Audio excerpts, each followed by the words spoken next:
कृष्णाय वासुदेवाय हरये परमात्मने प्रणतः क्लेशनाशाय गोविंदाय नमो नमः। आप सभी मित्रों को जय शंकर, जय श्री गणेश।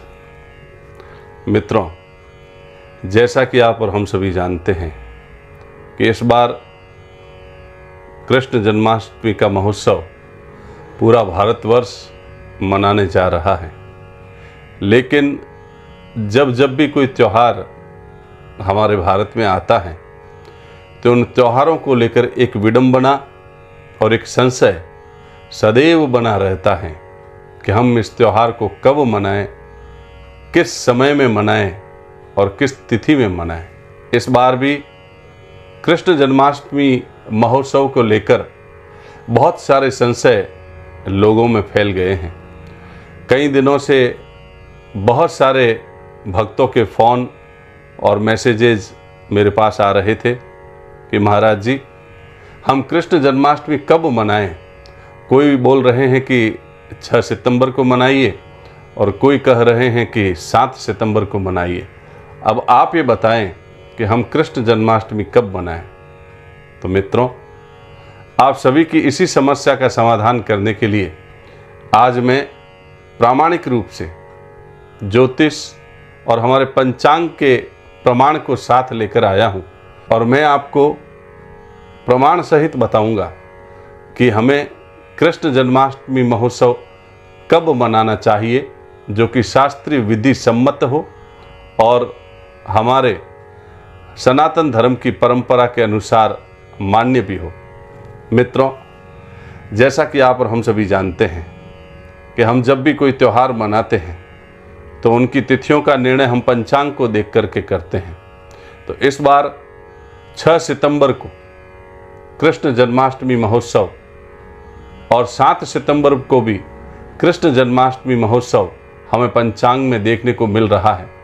तो अब प्रश्न यह खड़ा होता है कि हम कृष्ण जन्माष्टमी कब मनाएं।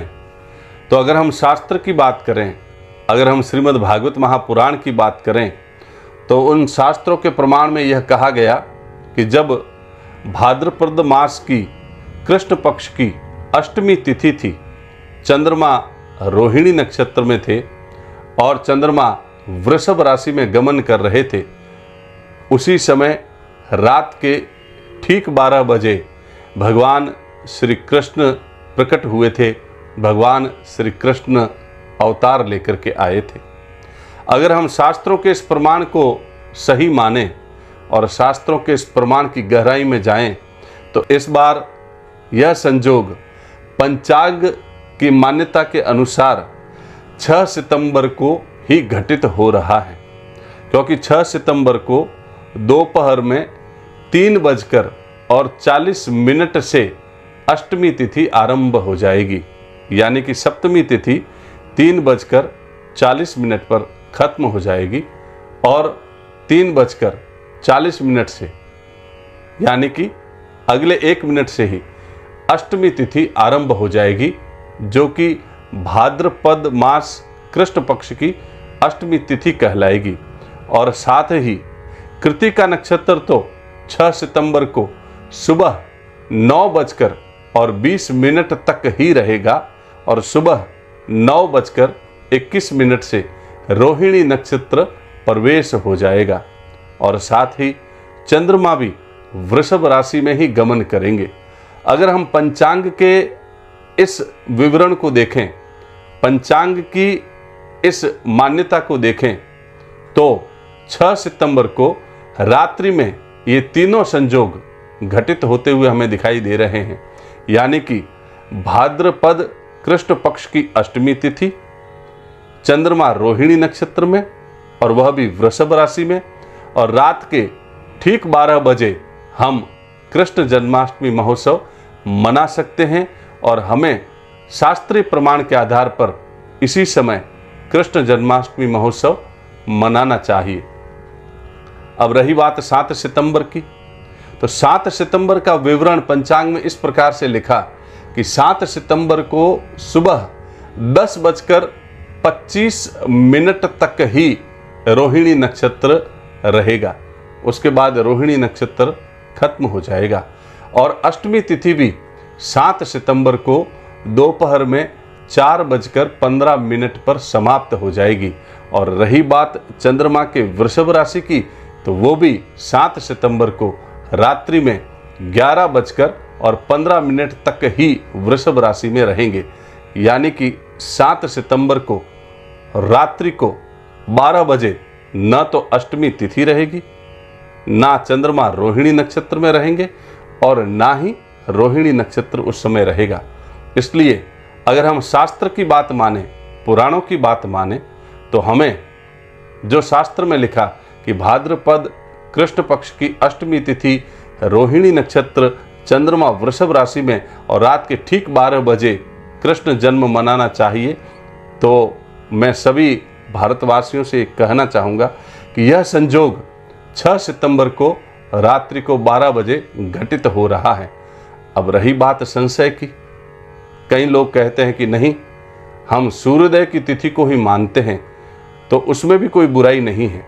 जो शैव परंपरा के लोग हैं और जो स्मार्त परंपरा के लोग हैं, वे जिस समय तिथि उदित होती है उसी समय, जिस समय वो काल गणना घटित होती है, उसी समय उस त्यौहार को मनाते हैं। और हमारे भारत में एक और संप्रदाय है जिसे हम वैष्णव संप्रदाय कहते हैं, जो कि बड़ा ही महनीय है और बड़ा ही पूजनीय है। वैष्णव संप्रदाय की यह मान्यता है कि वे सूर्य के उदय होने वाली तिथि को ही तिथि मानकर और उस तिथि के अनुसार ही अपने इष्ट देवता के व्रत, पर्व और त्योहार इत्यादि मनाते हैं। तो जो वैष्णव संप्रदाय के लोग हैं, वे सभी 7 सितंबर को कृष्ण जन्माष्टमी महोत्सव मनाएंगे, ऐसा मैंने सुना है और प्राय ऐसा होता भी है। लेकिन जिन्होंने वैष्णव संप्रदाय से दीक्षा नहीं ली है या फिर जो अन्य किसी संप्रदाय के भी दीक्षित नहीं हैं, उन सभी को मैं ये सलाह देना चाहूँगा कि वे सभी 6 सितंबर को रात्रि को 12 बजे ही भगवान श्री कृष्ण का जन्मोत्सव मनाएं। यही शास्त्रीय और हमारे भारतीय सनातन धर्म की पंचांग निर्माण की प्रक्रिया के अनुरूप होगा। कृष्ण जन्माष्टमी हम कब मनाएं, किस तिथि को मनाएं, किस दिन को लेकर मनाएं, इस संशय का निवारण करने के लिए ही मैंने यह वीडियो आपके लिए बनाया है। और मैं आशा करता हूं कि आप सभी को यह जानकारी उपयुक्त लगी होगी और आपसे निवेदन भी करता हूं कि इस वीडियो को ज़्यादा से ज़्यादा अपने मित्रों में, अपने बंधु बांधवों में, अपने समाज में, अपने कुटुंब में और पूरे राष्ट्र में इस वीडियो के संदेश को पहुंचाएं, ताकि लोगों का कृष्ण जन्माष्टमी महोत्सव को मनाने को लेकर जो संशय है, वो संशय अति शीघ्र दूर हो सके और वे 6 सितंबर को रात्रि को ठीक 12 बजे कृष्ण जन्माष्टमी का महोत्सव मनाएं। तथा जो वैष्णव संप्रदाय के लोग हैं, वे अपनी वैष्णव संप्रदाय की परंपरा के अनुसार 7 सितंबर को कृष्ण जन्मोत्सव मनाएं। आज इतना ही, आगे और आपसे फिर मुलाकात होगी। जय शंकर, जय श्री गणेश।